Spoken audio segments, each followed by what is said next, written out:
है, श्रुत ज्ञान को बाद में रखा है। फिर अवधि ज्ञान में शब्द अक्षर ज़्यादा हैं और अवधि ज्ञानी लोग भी जो हैं वो कम हैं, उस अपेक्षा से अवधि ज्ञान को जो है वो तीसरे नंबर पे रखा। फिर मनपरे ज्ञान में भी जो है विशुद्धि ज़्यादा है और लोग उनमें भी कम है संख्या, और शब्द अक्षर जो है वो अवधि ज्ञान से ज़्यादा है, इसलिए मनपरे ज्ञान को 4th स्थान पे रखा। और सभी ज्ञानों का सिरमौर ज्ञान जो है वो केवल ज्ञान है, जो 3 लोक और 3 काल की समस्त बातों को एक साथ हाथ में रखे हुए आंवले की तरह जो है प्रत्यक्ष जानता है, उसका नाम केवल ज्ञान है, जिसका पर्यायवाची शब्द सर्वज्ञता भी है। हम बोलते हैं हमारे अरहंत भगवान या हमारे 2400 तीर्थंकर सर्वज्ञ हैं। क्यों है सर्वज्ञ? क्योंकि वे 3 लोक और 3 काल की समस्त बातों को युगपद जानते हैं, एक साथ ही जानते हैं। उनके ज्ञान में लोक का लोक झलक रहा है, जिसके कारण वे सर्वज्ञ कहलाते हैं, अधिपति कहलाते हैं, 3 लोक के नाथ या 3 लोक के स्वामी भी कहलाते हैं। सो ये इतनी सी चर्चा जो है अपन ने इस सूत्र के माध्यम से की थी। 9वां सूत्र है। उसके बाद 10वां सूत्र जो है वो कहता है तत्प्रमाणे। छोटा सा सूत्र है तत्प्रमाणे। तत् मतलब वह, प्रमाणे मतलब वे ज्ञान प्रमाण हैं, है ना। अब देखिए इससे पहले वाला एक जो सूत्र था उसमें कहा था प्रमाण नएर अधिगमा, कि अधिगम कैसे होता है, जानकारी कैसे मिलती, ज्ञान कैसे होता है। तो कह रहे प्रमाण और नय के माध्यम से ज्ञान होता है। कोई भी ज्ञान बिना प्रमाण के और बिना नय के हो ही नहीं सकता। जितना भी हमारे ज्ञान का विषय बनता है, जो पदार्थ विषय बनता है, वो प्रमाण और नय के माध्यम से ही हम उनको जानते हैं।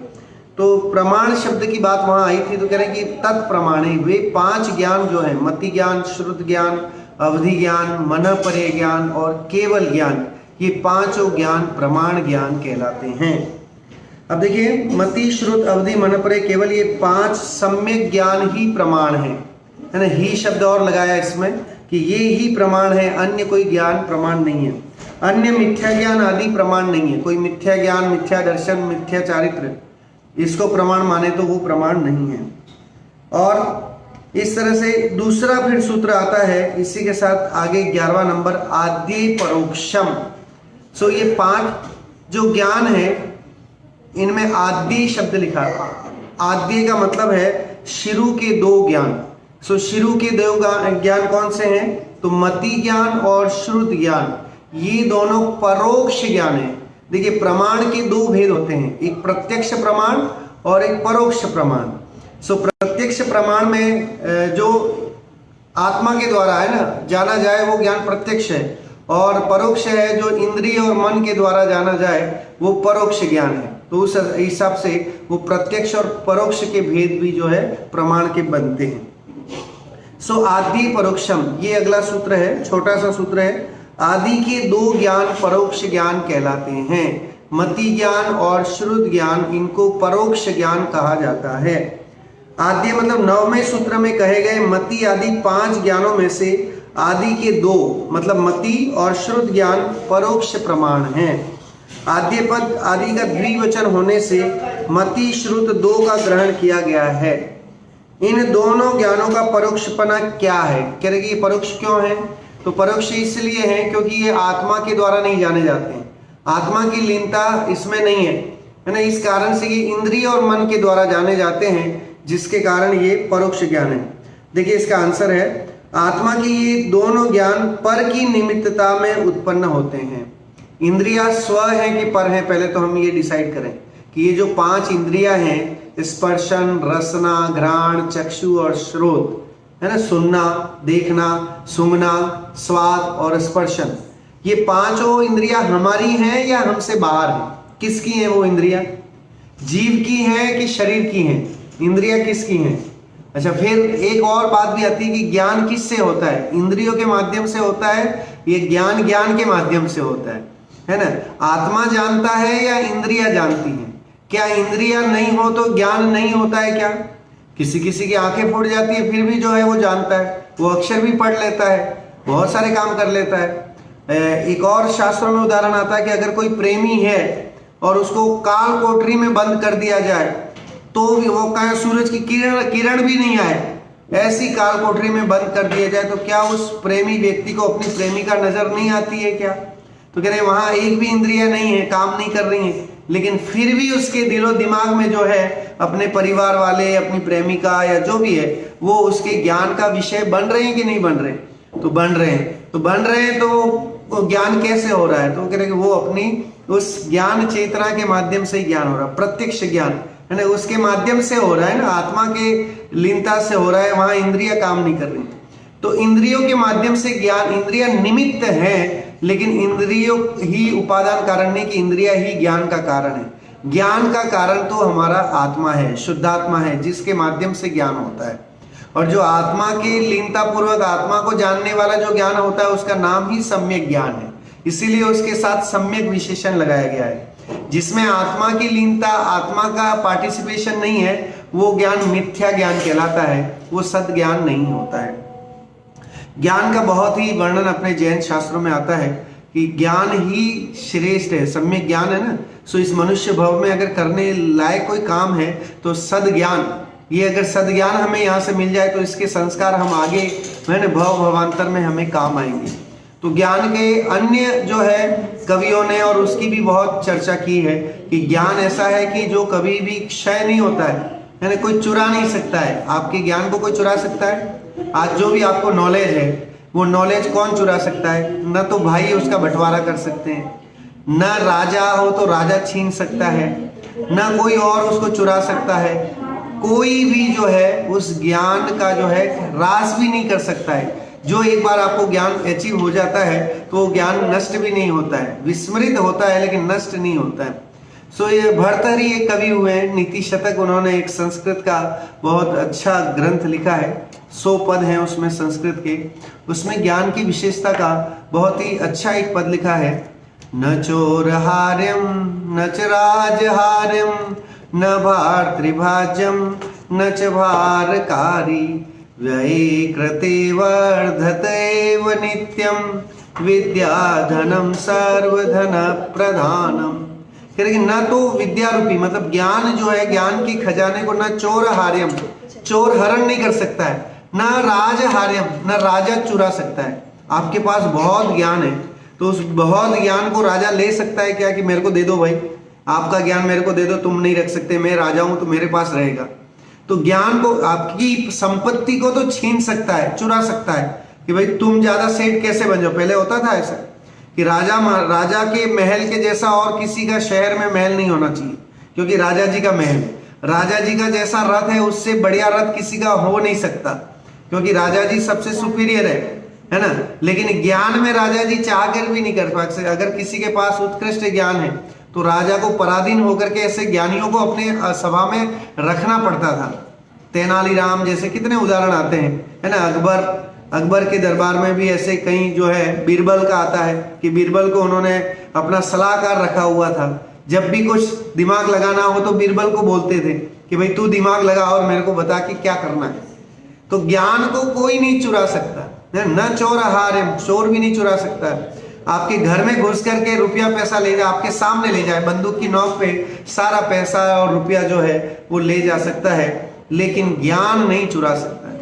तो न चौरहार्यम न राजहार्यम न भातृभाज्यम, भाई भी उसका बंटवारा करने के लिए कोई पिटीशन नहीं लगा सकते, कोई कोर्ट में केस नहीं कर सकता कि मेरे बड़े भाई को बहुत ज्ञान है तो वो ज्ञान मेरे पास आ जाना चाहिए।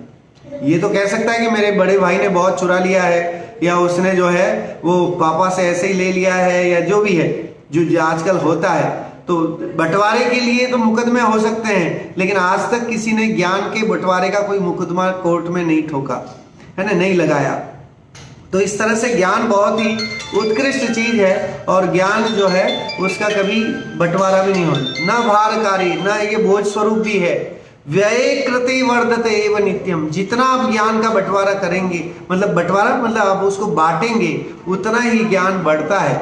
ये तो लौकिक में कहा गया, लेकिन अपने यहाँ तो अगर सम्यक ज्ञान है तो सम्यक ज्ञान तो उत्कृष्ट बढ़ता ही बढ़ता है, केवल ज्ञान में समाहित हो जाता है। तो ऐसा हमारा ज्ञान है और उसका कभी क्षय नहीं होता है। तो एक बार अगर सम्यक ज्ञान प्राप्त कर लिया, सम्यक दर्शन और सम्यक ज्ञान अलग अलग होते हैं कि साथ साथ होते हैं। तो कहते हैं युगपद होते हूँ प्रकाश दीपक ते सोई, ये सम्यक दर्शन और ज्ञान पर जो है वो बहुत अच्छी बात आती है कि सम्यक दर्शन और ज्ञान, जैसे दीपक जला और प्रकाश हुआ, उसमें कितना गैप हुआ। जब आप बटन दबाते हो और ट्यूबलाइट या घर की लाइट जलती है तो उसमें कितना गैप होता है। तो जैसे ही बटन दबाया और तुरंत ही प्रकाश हुआ, ऐसे ही जैसे ही सम्यक दर्शन हुआ और तुरंत ज्ञान को सम्यक ज्ञान विशेषण मिल जाता है। तो ऐसा सम्यक ज्ञान जो है हमें इस भाव में यहाँ से तैयारी करके जानी है हमें कि इस मनुष्य भाव में एटलीस्ट हमारी जो है ज्ञान विवेक तो चक्षु जागृत हो जाए, ज्ञान चक्षु जागृत हो जाए कि ये ज्ञान चक्षु जो जागृत हो गए तो फिर दिक्कत नहीं है। गुरु की महत्वता में बोलते हैं ना, गुरु गोविंद दो खड़े काके लागू पाए, बलिहारी गुरु आपने गोविंद दियो बताए। कह रहे हे गुरुदेव, आपको मैं इसलिए नमस्कार कर रहा हूं क्योंकि आप ज्ञान देते हो हमें, है ना। देर तो बाद में हमारा भला करेंगे, सबसे पहले तो आप हमारा भला करते हैं, इसलिए हम गुरुओं को आदर करते हैं। तस्मै श्री गुरुवे नमः बोलते हैं ना। सो गुरुओं को नमस्कार करने का कारण है कि वे ज्ञान प्रदाता हैं, वे हमें ज्ञान देते हैं, हमारे अज्ञान रूपी अंधकार को दूर करके और ज्ञान चक्षु खोल देते हैं। चक्षु उन्मीलितम येन तस्मै श्री गुरुवे नमः, ये बोलते हैं कि हमारे अज्ञान रूपी अंधकार को दूर करके ज्ञान को देते हैं। इस कारण से गुरुदेव जो हैं हमारे स्तुत्य होते हैं, पूजनीय होते हैं। साधु महात्मा जितने हैं वे हमें ज्ञान प्रदान करते हैं, इसलिए हम उनकी स्तुति करते हैं। आद्य परोक्षम, आदि के दो ज्ञान कैसे ज्ञान है तो कहा परोक्ष ज्ञान है, क्योंकि वे पराधीन ज्ञान है, स्वाधीन नहीं है। जो चीज आत्मा के द्वारा हो वो स्वाधीन है, जो शरीर आदि के द्वारा हो तो वो पराधीन है। शरीर ठीक है तो ठीक, नहीं है तो नहीं, है ना। आप अपने घर में हो तो अभी स्वाधीन हो कि पराधीन हो? भाई स्वाधीन है ना। हमारे घर में है, हम कोई टेंशन नहीं, हम सोए जागे, कब उठे कब नहीं उठे कोई दिक्कत नहीं। लेकिन आप किसी मेहमान अतिथि के यहाँ चले, मतलब किसी के यहाँ जाए मेहमान बन के, किसी समधी के यहाँ जाए, किसी रिश्तेदार के यहाँ जाए, तो आप चाह करके भी 11 बजे तक नहीं सो सकते, क्योंकि वहां पराधीनता है ना। तो दूसरों के आश्रय में रहने से पराधीनता है। तो ज्ञान ऐसा जो स्वाधीन हो वो ज्ञान है ना। वो ही कर्मों की निर्जरा का कारण भी बनता है। तो इस कारण से स्वाधीन ज्ञान ही श्रेयस्कर है। यद्यपि मति ज्ञान और श्रुत ज्ञान के माध्यम से हम सम्यक दर्शन ज्ञान है ना प्राप्त करते हैं, आत्मा को जानने का माध्यम भी मति और श्रुत ज्ञान ही तो है। भैया हमने सामान्य आत्मा को जाना, आत्मा के लक्षण को जाना कि जो जानता देखता है उसका नाम आत्मा है। फिर उसके विशेष विशेष लक्षणों को जानना, ये श्रुत ज्ञान का विषय बना, शास्त्र के माध्यम से जाना। फिर हमने ये जाना आत्मा 3 प्रकार की होती हैं, 2 प्रकार की होती हैं, समनस्क अमनस्क होते हैं, संसारी और मुक्त होते हैं, बहिरात्मा अंतरात्मा परमात्मा होते हैं। इस तरह के विशेष भेदों को जानना ये श्रुत ज्ञान का विषय कहलाता है। इसके माध्यम से हम जानते हैं। जगत में हम लौकिक में भी, ये कोई धर्म नहीं है, इसको हम कोई जैन धर्म का ठप्पा क्या दें, ये तो वस्तु व्यवस्था है, ये जो हमारे धर्म में लिखी है, लेकिन ये सामान्य वस्तु व्यवस्था है। जब भी आपको कुछ जानना होगा तो आप इंद्रिय और मन को यूज करोगे कि नहीं करोगे? करेंगे, है ना। इंद्रिय के माध्यम से ही हम जानेंगे। गुलाब जामुन मीठा है कि नहीं है कैसे जानोगे? आंख को दिखा दिखा करके आप जान जाओगे कि गुलाब जामुन मीठा है?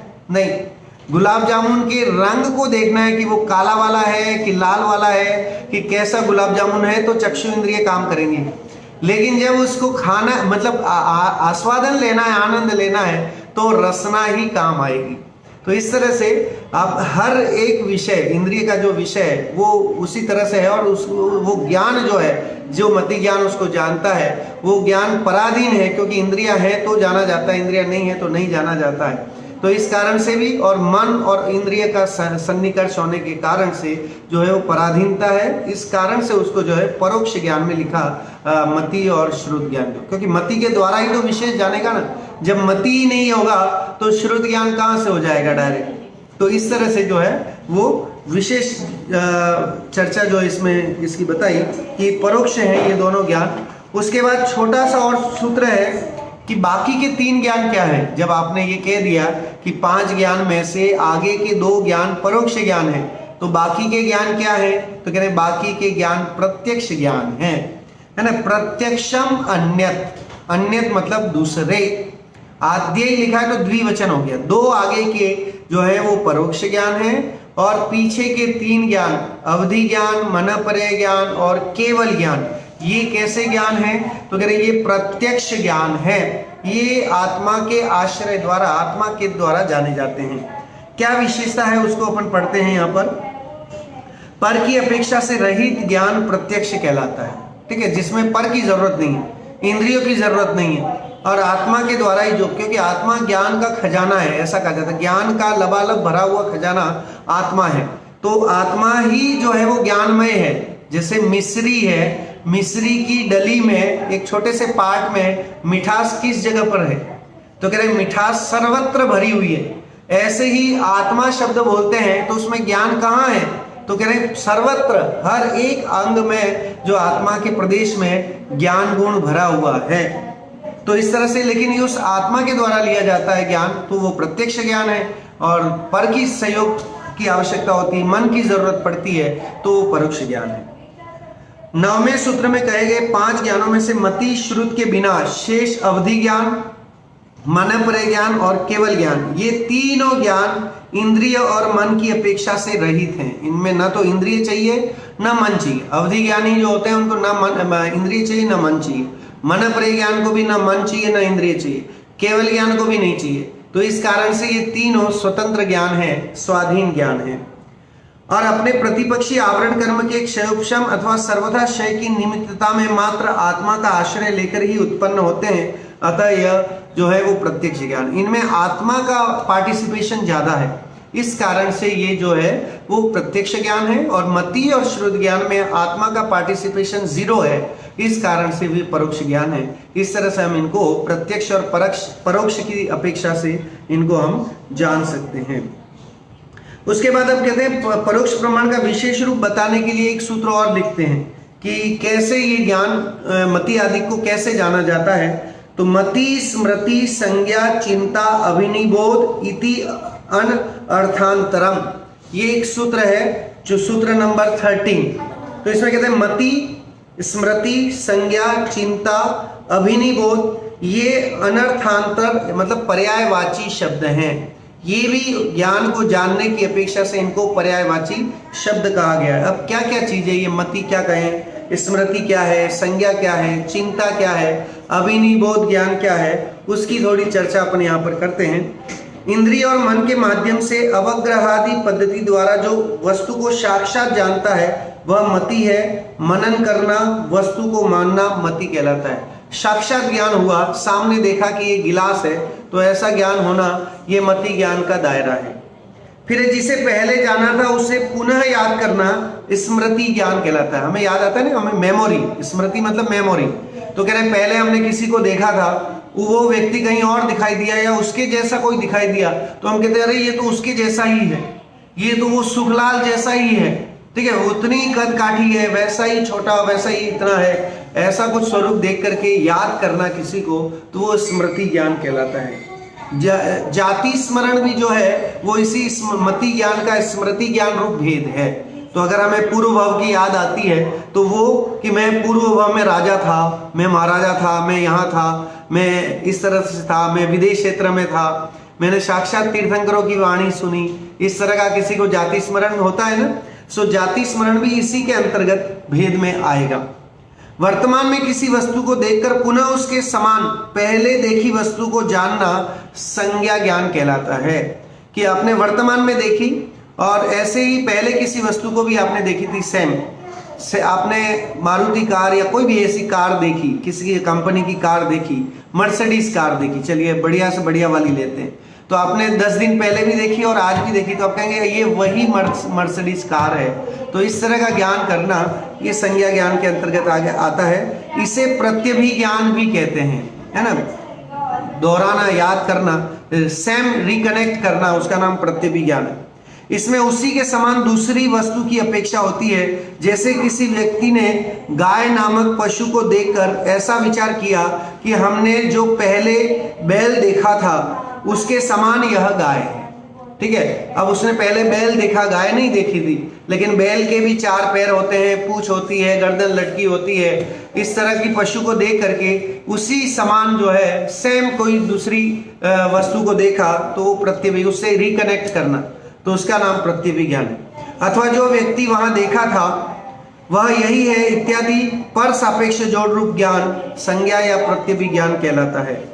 किसी वस्तु का चिंतन करना चिंता ज्ञान कहलाता है। किसी के बारे में बार बार सोचना वो चिंता ज्ञान कहलाता है। इसे तर्क भी कहते हैं। यह व्याप्ति रूप ज्ञान है और यह इसके होने पर होता है और इसके नहीं होने पर नहीं होता है। इस तरह से तर्क ज्ञान भी इसमें होता है। अभिनिबोध जो ज्ञान है वो क्या है, तो सम्मुखता से किसी वस्तु के लिंग आदि को देखकर उसके लिंगी का निश्चय करना अभिनिबोध ज्ञान है। अनुमान लगाना, किसी को देख के, जैसे हाथी नहाते हुए देखा तो उसने सूंड बाहर निकाल रखी है खाली, तो आप पूरे हाथी का ज्ञान कर लेते हो कि नहीं। हाथी की खाली सूंड तालाब में बाहर निकली हुई है तो उससे हम पूरे हाथी का ज्ञान हमें हो जाता है कि हाथी अंदर डूबा हुआ है, उसने अपनी सूंड बाहर निकाली हुई है। तो इस तरह से अनुमान करके भी ज्ञान होता है। इसमें ये सब हम अपने डेली जीवन में हम करते हैं। ज्ञान में हम इन सब अवस्थाओं को यूज में करते हैं, बस हमें नाम याद नहीं है। बल्कि हम किसी को रिकनेक्ट करते हैं, कोई वस्तु देख करके किसी का अंदाज करते हैं। कई बार होता है ऐसा कि अरे है ना, मेरे चाचा जी जैसे ही एक व्यक्ति यहाँ पर दिखाई दिया, तो इस तरह का अब जो है हम रिकनेक्ट करते रहते हैं। इनमें साधन से साध्य रूप वस्तु का ज्ञान होता है। साधने योग्य वस्तु का जिस हेतु से ज्ञान होता है उसे साधन कहते हैं। तो इस प्रकार से जो है ये इन 5 भेदों के द्वारा भी ज्ञान होता है। मति और श्रुत ज्ञान के द्वारा तो होता ही है, साथ में आचार्य ने ये परोक्ष रूप से ज्ञान है। ये भी ज्ञान कौन से, मति, स्मृति, संज्ञा, चिंता, अभिनिबोध, ये 5 भेद जो बताए, ये भी अर्थ को जानने के दूसरे तरीके हैं। इनके द्वारा भी वस्तु को जाना जाता है, हम वस्तु को जान सकते हैं। फिर आप देखिए इसमें निमित्त कौन है इन 5 के, और मति और श्रुत ज्ञान में निमित्त कौन है, किसके द्वारा हम जानते हैं। तो 14वें नंबर का सूत्र है तदिंद्रियानिंद्रिय निमित्तम, कहते कि वह ज्ञान इंद्रिय और मन के निमित्त से जाना जाता है। तद मतलब वे दोनों ज्ञान, मति ज्ञान, श्रुत ज्ञान, ये जो है वो इंद्रिय और मन के द्वारा जाने जाते हैं। वह मति ज्ञान पर पदार्थ को जानने में कारणभूत आत्मा के चिन्ह, हृदय के स्थान में 8 पंखुड़ी के खुले हुए कमल के समान आकार वाले वस्तु का विचार करने में समर्थ आत्मा के प्रदेशों में मन, ये इंद्रिय और मन जिसमें निमित्त कारण है वह तदिंद्रियानिंद्रिय निमित्त है। मतलब वह इंद्रिय और मन, तद इंद्रिय निमित्तम लिखा ना, तो इसलिए वो इंद्रिय और अनिंद्रिय दोनों मिलाकर के वो इंद्रिय और मन में को मिलाने से इनका ज्ञान होता है। उसके बाद देखिए जब शिष्य पूछता है कि इस मति ज्ञान के और भी भेद हैं क्या, मति ज्ञान की जब चर्चा कर रहे हैं तो मति ज्ञान के और क्या भेद हो सकते हैं। जिस किसी प्रकार से पदार्थ को जानता है उसके उत्तर में आचार्य ने जो है 15वें नंबर का सूत्र लिखा, अवग्रह, इहा, अवाय, धारणा। ये मति ज्ञान के 4 भेद और कहे गए हैं, है ना। अवग्रह, इहा, अवाय और धारणा ज्ञान, ये 4 ज्ञान जो है वो मति ज्ञान के अवान्तर भेद हैं। अब ये क्या चीज है, अवग्रह किसे कहते हैं, इहा किसे कहते हैं, अवाय ज्ञान क्या कहलाता है और धारणा ज्ञान क्या कहलाता है। तो रूपादि पदार्थमय विषयों का और इंद्रिय मन विषय संबंधी का संबंध होते ही पदार्थ की सामान्य सत्ता मात्र का ग्रहण होना दर्शन कहलाता है। पहले तो सामान्य देखते हैं हम, सामान्य देखा कि कोई वस्तु है और उसको देख करके ये ज्ञान कर लिया कि ये घड़ी है, तो घड़ी है ये जानना अवग्रह का विषय बन गया। सबसे पहले आप जानोगे कोई वस्तु है, फिर उस दर्शन हुआ, देखा, देखते ही ये जाना कि घड़ी है, तो घड़ी है ये जाना, तो ये अवग्रह का विषय हो गया।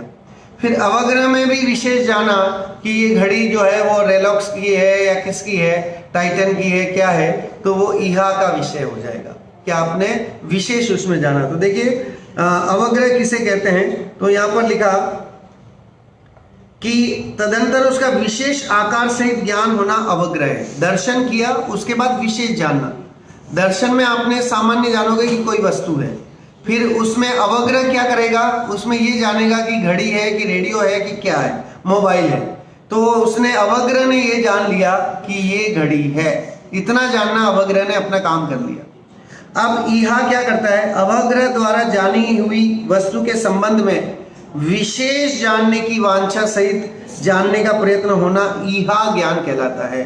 ठीक है, अवग्रह में आपने ये जान लिया कि घड़ी है, अब उसमें विशेष जानना कि ये घड़ी कौन सी है, हाथ घड़ी है, दीवार घड़ी है कि कौन सी घड़ी है, ये भी जानना, या कौन से कंपनी की घड़ी है, ऐसा जानना, ये जो है ईहा का विषय बनता है।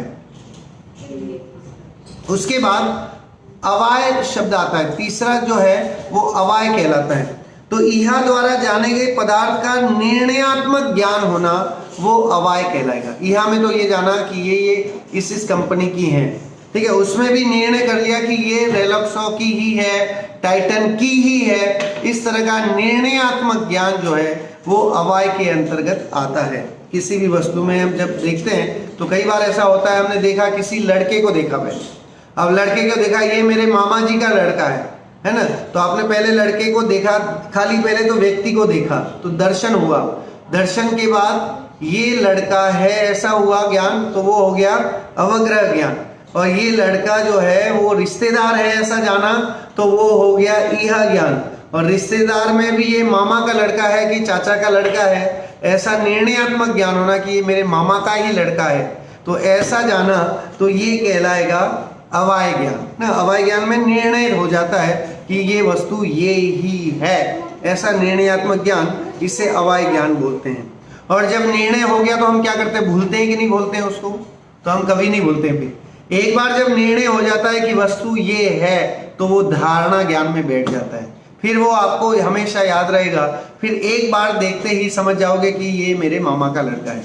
शुरू में ज्ञान में इस तरह की प्रॉब्लम आती है, फिर एक बार धारणा ज्ञान का विषय बन जाता है कोई पदार्थ, तो फिर जो है वो मेमोरी में बना रहता है, याद बनी रहती है। फिर भी अपन इसमें उस धारणा ज्ञान के बारे में भी पढ़ते हैं। सो देखिए, ईहा ज्ञान में यह बगुले की पंक्ति होगी ऐसा लग रहा था, परंतु ध्वजा होने का निषेध नहीं था। ठीक है, ईहा में तो यह था कि बगुला भी हो सकता है और रेलक्स की भी हो सकती है और टाइटन की भी हो सकती है। घड़ी तो देखी, सबसे पहले वस्तु देखी, फिर घड़ी का निर्णय हुआ। घड़ी के बाद ईहा में ये कि दो कंपनियां हो सकती हैं, या तो HMT की हो सकती है या टाइटन की हो सकती है। फिर उसका निर्णय हो गया कि ये टाइटन की ही है, तो ये हो गया अवाय ज्ञान। अवाय ज्ञान हो गया। उसके बाद जब भी आप वो ऐसी घड़ी को देखोगे तो आप यही याद करेंगे कि ये टाइटन की घड़ी ही है, इसका नाम है धारणा ज्ञान।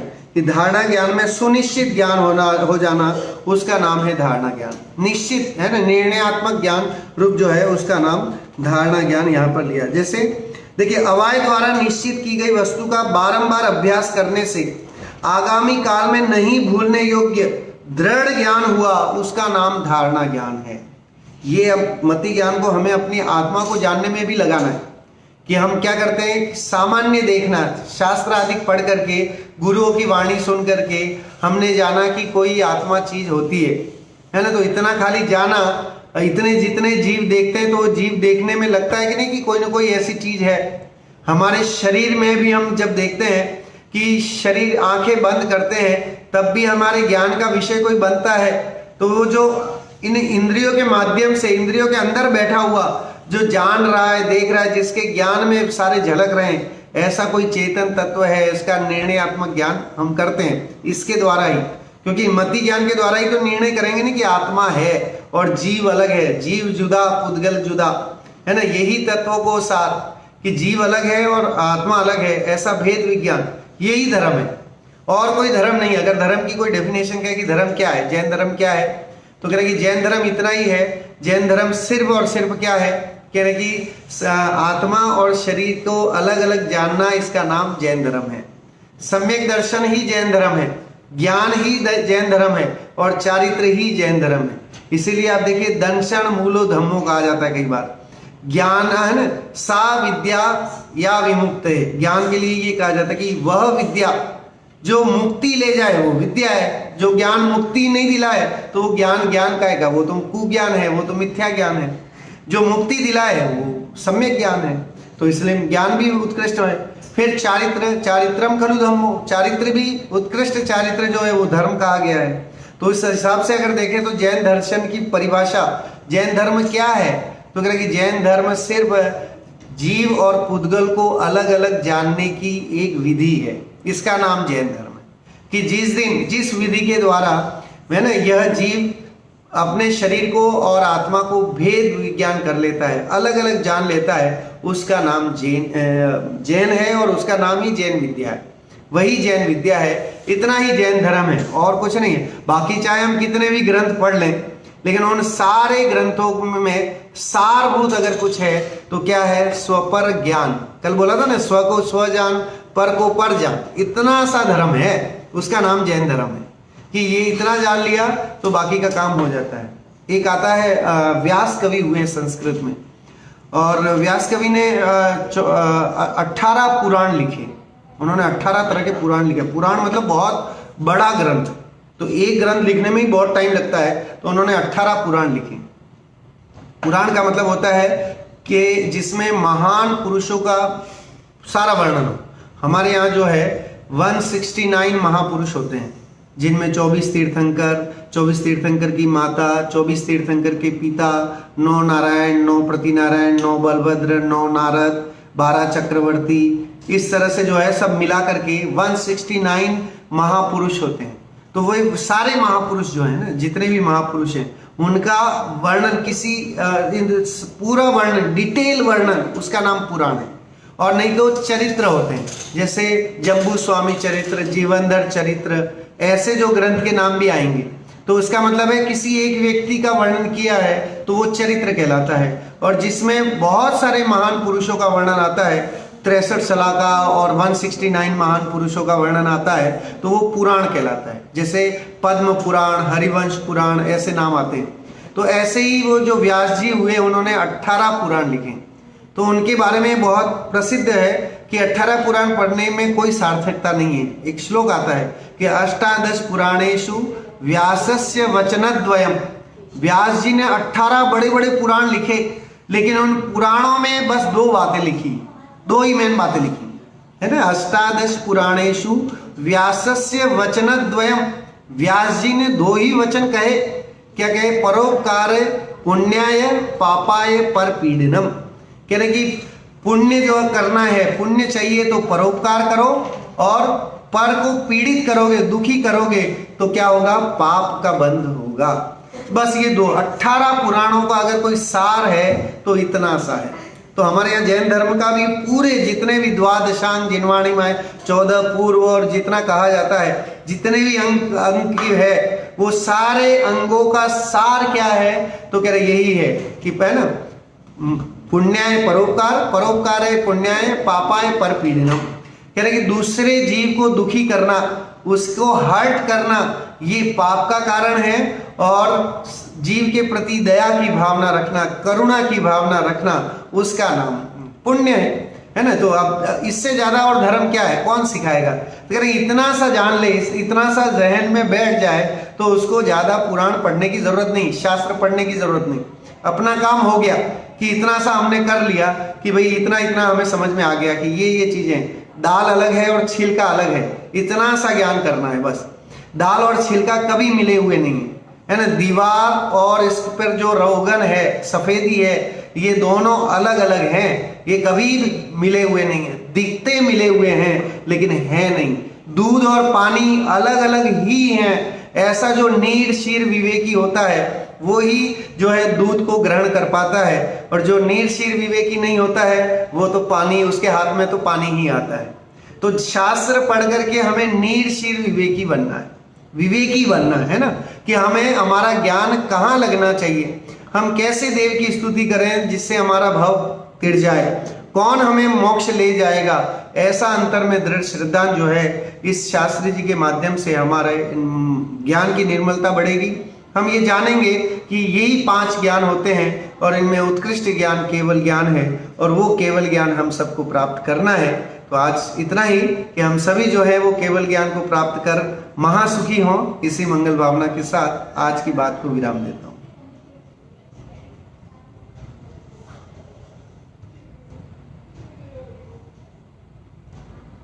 कोई प्रश्न?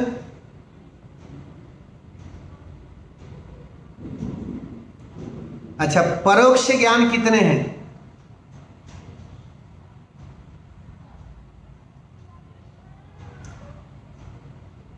परोक्ष ज्ञान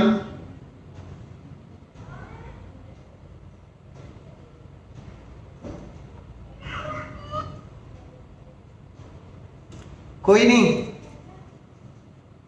परोक्ष ज्ञान दो बताए, आद्य परोक्षम, मति ज्ञान और श्रुत ज्ञान परोक्ष ज्ञान है। अच्छा, प्रत्यक्ष ज्ञान कितने हैं फिर?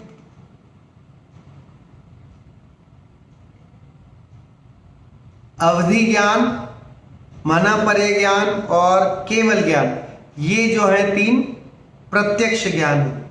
इनको प्रत्यक्ष क्यों कहा गया?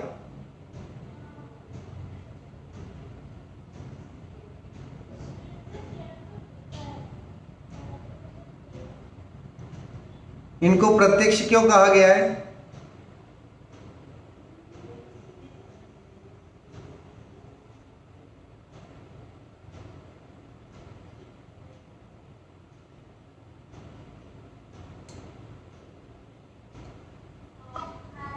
सबको आवाज कट रही है या खाली मेरे को ही ऐसा लग रहा है?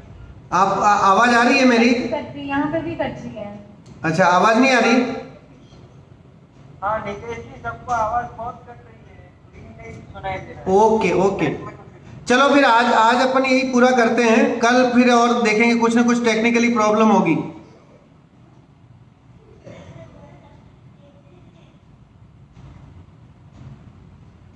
जिन वाणी के ज्ञान ते सूझे लो कालो, सो वाणी मस्तक नमो, सदा देत हूँ धो, सदा देत हूँ धो।